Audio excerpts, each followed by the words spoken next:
À l'occasion de la COP22 qui se tient à Marrakech au Maroc, la journée d'hier a été dédiée au Burkina Faso qui en a profité pour partager son expérience avec les autres nations sur la lutte contre le changement climatique.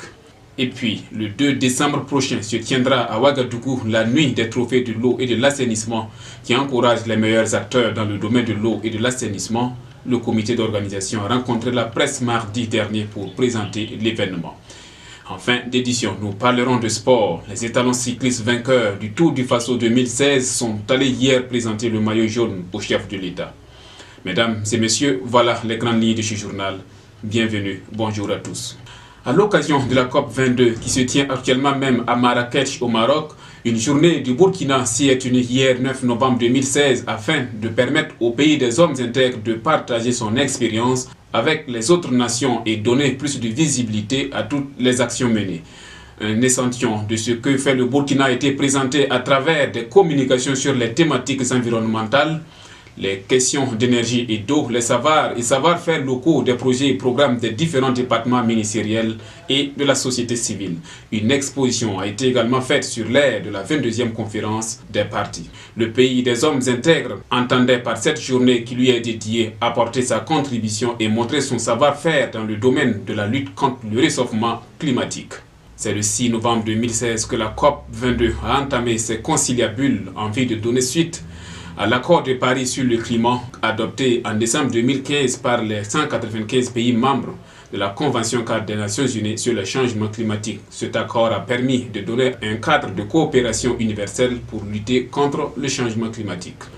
Le partenariat national de l'eau du Burkina Faso a tenu un point de presse mardi dernier à la Direction générale des ressources en eau à Ouagadougou. Cette conférence de presse entre dans le cadre de l'organisation de la Nuit des Trophées qu'elle organise le 2 décembre 2016 en vue d'encourager les meilleurs acteurs du domaine. Plus de précisions dans ce compte rendu signé Sali Ouattara. Encourager, donner de la visibilité aux hommes et femmes qui se sont illustrés dans le domaine de l'eau et de l'assainissement, c'est l'objectif que s'est fixé le Partenariat national de l'eau du Burkina à travers la nuit de remise des trophées de l'eau qu'il organisera le 2 décembre 2016. Lors d'un point de presse animé le mardi 8 novembre 2016, le président du comité d'organisation Dibi Milogo a laissé entendre que l'objectif principal de l'initiative est d'identifier les actions pertinentes dans le secteur de l'eau et de l'assainissement afin de récompenser les efforts consentis par les personnes physiques et morales qui sont soit à la base ou ont contribué à la réalisation de ces actions. Pour cette première édition, Dibi Milogo a laissé entendre que ces trophées ambitionnent de donner de la visibilité et de promouvoir le secteur de l'eau et de l'assainissement comme secteur au cœur du développement durable. Au total, 8 trophées sont à pourvoir et seront répartis en 5 catégories. En plus de ces 5 trophées, il a ajouté que des prix spéciaux sont décernés par des structures partenaires pour des aspects qui n'ont pas pu être valorisés dans le cadre de ces trophées. Il faut noter que la nuit des trophées aura lieu le vendredi 2 décembre 2016 et sera placée sous le haut patronage de Salif Diallo, président de l'Assemblée nationale, et sous la présidence de Ambroise Ouedraogo, ministre de l'eau et de l'assainissement. Le nouveau maire de l'arrondissement 7 de Ouagadougou, Seydou Compaoré, est contesté par les habitants de son arrondissement. Hier, mercredi 9 novembre, ces contestataires ont tenu un point de presse pour demander son départ avant même son installation prévue le 12 novembre prochain. Pour eux, le nouveau maire est frappé par la loi des collectivités locales qui interdit Seydou Compaoré d'être maire à cause de ses antécédents avec la justice du Burkina pour avoir été mêlé aux fraudes qui ont émaillé les concours directs de la fonction publique session 2015. Seydou Compaoré avait été reconnu coupable le 23 octobre 2015 par le tribunal de grande instance de Ouagadougou. Il s'en était sorti avec une peine de 12 mois de prison ferme assortie d'une amende de 500 000 francs CFA. Celui-ci aurait bénéficié d'une liberté provisoire un mois avant les élections municipales, ce qui lui a permis d'être élu maire sous la bannière de l'Union pour le progrès et le changement UPC dans l'arrondissement 7 de Ouagadougou. Cependant, cette position de Seydou Compaoré semble ne pas plaire aux populations de son arrondissement. Ces contestataires menacent de boycotter son installation le 12 novembre prochain. Aux États-Unis, des manifestations anti-Trump ont eu lieu hier soir dans de nombreuses villes américaines. À peine désigné président, le maillon de l'immobilier fait face à la gronde d'une partie de la population en colère contre le résultat sorti des urnes. À New York et dans d'autres grandes villes du pays, des milliers de personnes se sont rassemblées pour protester contre son élection. Tous ont dénoncé les propos polémiques du futur président considérés comme offensants et discriminatoires contre certaines minorités, les immigrés, les femmes et les musulmans. À certains endroits, des drapeaux américains ont été brûlés et quelques incidents ont eu lieu. L'annonce de la victoire de Donald Trump hier a créé un électrochoc, même ici au Burkina où l'élection américaine a été très suivie. Mais pour certains, la victoire de Donald Trump était attendue. Notre correspondant Hanouna Bourema Badini a baladé son micro dans la rue. Écoutez la réaction de Nounalé. Moi personnellement, ça ne m'a pas surpris parce que moi je me suis dit que les Américains ont donné la présidence à un noir d'abord, après donner à une femme, ça serait difficile. Voilà. J'ai pensé que cette fois-ci, en tout cas, le fait que ce soit une femme qui soit présentée pour remplacer un noir, ça allait être un peu plus difficile. Vu aussi les terrorismes qui sévissent dans le monde, je pense que moi j'aurais même aimé que ce soit comme ça, pour que les républicains puissent essayer leur manière de faire aussi, voir s'ils vont pouvoir venir à bout du terrorisme.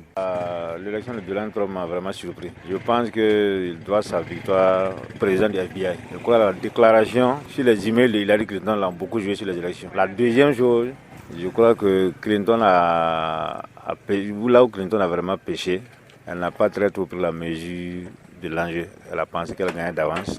Je crois que la mobilisation était un peu tardive à son niveau. Et le fait de se faire accompagner permanemment par le couple Obama, je ne pense pas que ça l'ait arrangé. Elle aurait pu laisser le couple Obama les derniers jours pour venir la soutenir. On a eu l'impression qu'il y avait un camp fort contre un camp faible. L'homme a naturellement tendance à aider le faible. Donc les gens ont essayé d'aider Trump par leur vote. Avec les Américains, il faut s'attendre à tout. Et ce vote était indécis dans la mesure où les républicains ne voulaient pas de leur candidat et les démocrates aussi ne voulaient pas certainement de leur candidat aussi. Donc au finish, ce qui a été donné à constater comme résultat. Dans une mesure, ça étonne si on s'en tient à la presse qui donnait Hillary Clinton vainqueur des élections. Mais moi, je me suis toujours dit que ça sera un vote indécis dans la mesure où le populisme de Donald Trump a été beaucoup accueilli par les Américains. Est-ce que quelque part c'est pas parce que Hillary est une femme qui n'a pas gagné ces élections? Oui, certainement, parce que la plupart du temps, c'est les Africains qu'on taxe donc de moins féministes et de phallocrates. Les Américains, à travers ce vote-là aussi, ont prouvé qu'ils préfèrent un homme, même le pire des hommes à la meilleure des femmes, même si Hillary n'est pas la meilleure des femmes. Quelques informations sportives avant de nous séparer. Haruna Ilboudo, le vainqueur du Tour du Faso 2016, est allé en compagnie de ses coéquipiers et du staff technique des étalons cyclistes présenter le maillot au chef de l'État hier jeudi 9 novembre 2016 à Kosiam. Roch-Marc Christian Kaboré a à l'occasion adressé ses félicitations aux étalons cyclistes qui, selon ses propres mots, ont défendu avec beaucoup de fierté et de dignité le Burkina Faso. Il était normal qu'en tant que président du Faso, je puisse leur dire que la nation leur est reconnaissante pour cette victoire, s'est exprimé Roch-Marc Christian Kaboré. Le président du Faso a aussi indiqué que l'État fera des efforts pour que les cyclistes burkinabés aient les moyens de pouvoir assurer leur performance aussi bien à l'interne qu'à l'international. Ces propos du chef de l'État ont réconforté Alassane Ouattara, en fin de mandat à la tête de la Fédération burkinabé de cyclisme, qui dit repartir très ragaillardi après avoir constaté la volonté du président du Faso d'appuyer le cyclisme burkinabé. Et avant de quitter Kosiam, les coureurs burkinabés ont reçu des mains du chef de l'État une enveloppe de 20 millions de francs CFA. Je vous l'annonçais hier, Amadou Traoré, candidat à la présidence de la Fédération burkinabé de football, est hors course selon la décision rendue le 8 novembre dernier par la commission d'appel. Eh bien, dans un communiqué, Amadou Traoré prend acte de l'invalidation de sa candidature à l'élection du président de la FBF. Dans un esprit de fair play, le candidat recalé invite même tous les acteurs de football burkinabé à une introspection pour écrire de nouvelles pages de notre sport roi parce que beaucoup de choses doivent changer selon ses propres mots. Malgré une campagne tendue, Amadou Traoré a assuré qu'avec son équipe, il continuera à apporter sa contribution pour le développement du football. Voilà, mesdames et messieurs, c'était notre version de l'actualité. Merci à vous tous qui l'avez suivi. L'info continue sur www.radiob24.com. À très bientôt pour d'autres sessions d'information.